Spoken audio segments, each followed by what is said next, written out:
Pleased to be joined now by Jim Everett, former NFL QB. Jim, you and Mike, you guys crossed paths a time or two in the league. You were never teammates, but take us through the mentality. Like, what was the early 90s NFL really like with guys like you and Pritch running the show?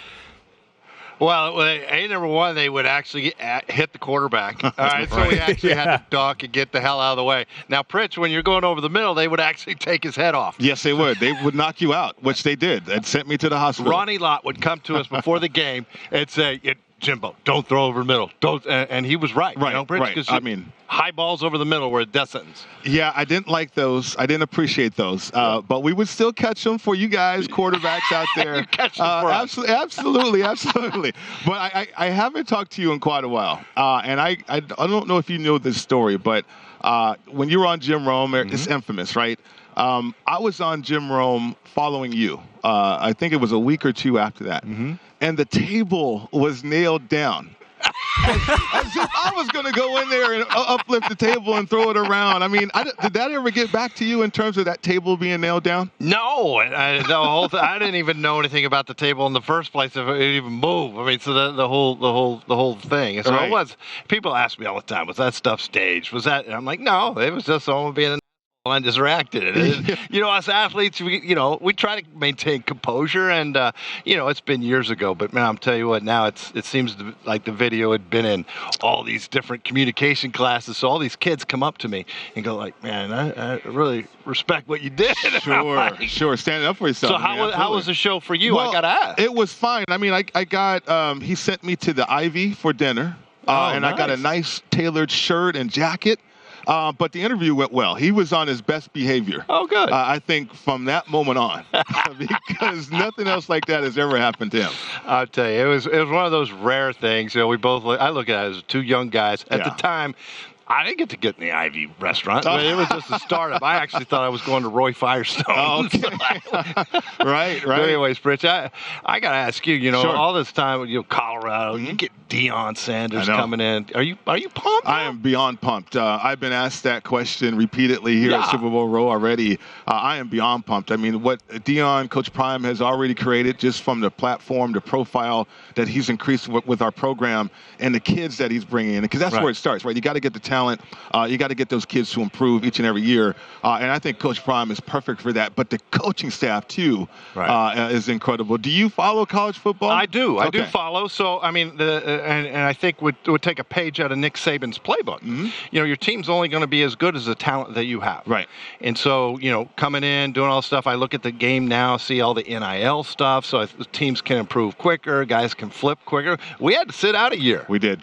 But now kids can move and get good opportunities. I look at it and would I have been at Purdue if we had, the window? Mm-hmm. Because we had a guy named Mark Campbell in front of me. And he was good. Mm-hmm.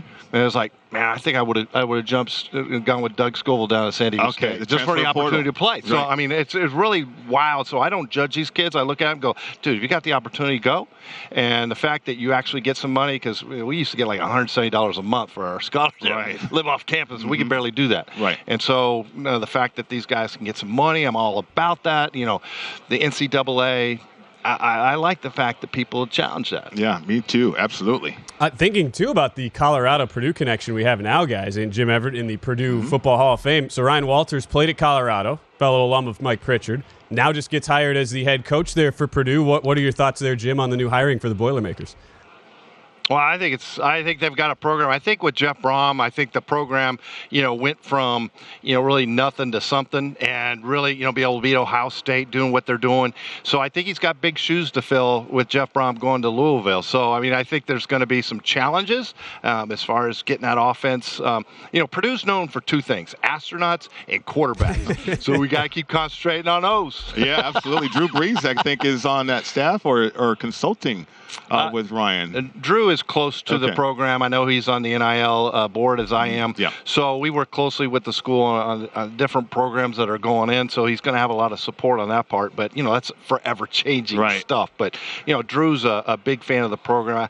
I don't know what he officially is on a coaching staff, but his, knowledge is on top of the game is on par with nobody. I mean, he really understands the game. Again, Jim Everett joining us right now. Give him a follow, by the way, if you don't already, at Jim_Everett. Out here at Radio Row doing work for Bally Sports. sports, Jim, getting ready for the Super Bowl. As you guys have started your analysis, I'm sure the big thing that everyone wants to know from your perspective, it's the quarterback matchup. How do you see this game playing out for Jalen Hurts as a first-time Super Bowl participant? Well, I was really worried really late part of the season when Jalen went down with that little collarbone joint problem. And so, as we saw that go down, and we saw Patrick Mahomes get his ankle. So are we seeing 100% from either one of them? Patrick Mahomes gets through the championship game on one leg. I think that is, that's way up there and performances that are historic. I've had that same injury. 2 weeks is still not enough for it to be fresh. So I don't think we're going to see 100% Mahomes. I do think that Jalen knows that, this injury is not going to be his collarbone. He'll be able to play through that. So, man, I love this matchup. Wherever Hurts goes, he wins. I felt for him when he was at Alabama, and he had to, got benched. Yeah. I'm like, but, I like the leadership he shows. He goes to Oklahoma, then they win that conference championship. Right. So he wins everywhere. So I wouldn't be surprised to see Jalen holding the trophy. Okay, because some people have the opinion that the Chiefs are going to win this game, and certainly we're trying to give insight on that possibility. From a quarterback standpoint, with Patrick Mahomes facing that defensive front and the secondary looks, what do you envision for Patrick? Because they seem like they're one-dimensional. They don't really run the ball that well or that much. What does Patrick Mahomes, what is he facing, and what is he going to have to do to win this game? Okay, so I don't like the matchup on the outside for Kansas City. Okay. You got some great corners going against good wide receivers, but where they're going to have is, the Kelsey factor. But they got a double Kelsey. We got that. But I think the X factor on the Kansas City Chiefs is what Pacheco has. Okay. And they've got to get him going. They got to get him going early. They got to get him mid and late. That way they can at least game plan some of the things. But if they stymie Pacheco, it's going to be tough to just rely on Kelsey. Right. And, Jim, that's a player we've talked about a bunch from the prop standpoint. He's taken a ton of action to his over just on receiving yards alone, from 12.5 up to 14.5. Now, when you think about where the wide receiver room is at in general, multiple guys banged up right now for Kansas City, coming in questionable. In Patrick Mahomes' mind, if you take us through his mindset, how is the preparation any different, if at all, knowing that he's got a bunch of guys who are less than 100% as well? It's tough. You just and Pritchard knows this. You gotta gut it out with the guys that come on. You got to expect that they're going to play their best game. This is the career game. You talk about every NFL player when they're 5 years old, they had dreamed of the game that they're going to be playing. The Super Bowl game. Now I never got to the stage, but I just say you just got to put your best game out there, and that's what Patrick Mahomes has to rely on. The guys, he's got to trust them. He's got to say, "Hey, you're going to give me my best. Here we go," and trust the game plan that Bieniemy and everybody has in it.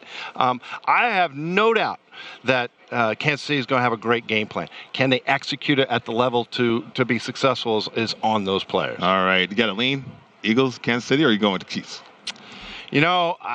I usually like looking at Super Bowls, and I look at teams that have top quarterbacks, have a top wide receiver, have a solid defense, and to me, that's the Eagles. Okay. Looking Eagles. All right, that's the lead from one Jim Everett. Jim, as we let you go, when we get off there, you got to ask Mike. There's another story that was a tertiary to his Jim Rome experience that is not for air, but you can ask Pritch about that. Pritch knows what I'm talking about. You guys didn't ask me, but the last 4 games, I think, the last 4 Super Bowls have all been unders. So just odd-wise, and being an offensive guy, I want to see an over. I do too. Yeah, so I'm kind of I don't know if it's emotional, but I want to see an over. Visit VSiN.com to get current odds, listen for free, find showtimes, and download VSiN sports betting podcasts.